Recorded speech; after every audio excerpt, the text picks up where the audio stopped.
ఏదైతే స్వాతంత్రం వచ్చినప్పటి నుంచి అన్న నందమూరి తారక రామారావు గారు పార్టీ పెట్టిన తర్వాతే బీసీలు గుర్తించిన ప్రభుత్వం పార్టీ అన్న నందమూరి తారక రామారావు అధ్యక్ష. ఆ రోజు నుంచి అన్న నందమూరి తారక రామారావు గారి స్ఫూర్తితో మన విజనరీ లీడర్ మాన్యశ్రీ ముఖ్యమంత్రి చంద్రబాబు నాయుడు గారు బీసీలకు పెద్దపీట వేశారన్నది చెప్పడానికి మొన్నటి బడ్జెట్ నిదర్శనమని కూడా మీకు సభాముఖంగా మీకు తెలియజేస్తున్నాను అధ్యక్ష.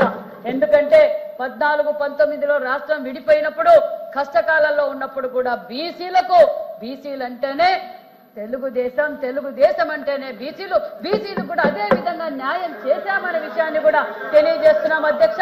మాన్యశ్రీ ముఖ్యమంత్రి చంద్రబాబు నాయుడు గారి లక్ష్యం ఒకటే, ప్రతి ఇంటి నుంచి ఒక ఎంటర్ప్రైనర్ తయారు కావాలి, వాళ్ళ స్వయం ఉపాధి కింద వాళ్ళ కాళ్ళ మీద వాళ్ళ నిలబడాలన్న ఉద్దేశంతో ఒక పక్క పథకాలు ఇస్తూ స్వయం ఉపాధి పథకాలు కూడా మేము ఏర్పాటు చేశామన్న విషయాన్ని కూడా మీకు తెలియజేస్తున్నాం అధ్యక్ష. ఆనాటి అన్న నందమూరి తారక రామారావు గారు మహిళలు అన్ని రంగాలలో ఉండాలనే ఉద్దేశంతో మహిళా యూనివర్సిటీలు తీసుకొచ్చారు. మహిళలకు ఆస్తిలో భాగం కల్పిస్తూ అదే విజనరీలో చంద్రబాబు నాయుడు గారు కూడా ఆ రోజు డాక్రా తెచ్చారు, దీపం తెచ్చారు. మళ్ళీ ఈ రోజు వాళ్ళ కాళ్ళ మీద వాళ్ళు నిలబడాలనే ఉద్దేశంతో 200 కోట్లతో 1,02,000 మందికి ఉచితంగా టైలరింగ్ శిక్షణ ఇస్తూ వాళ్లకు కుట్టు మిషన్లు కూడా పంపిణీ చేస్తున్నామన్న విషయాన్ని కూడా మీకు తెలియజేస్తున్నాం అధ్యక్ష.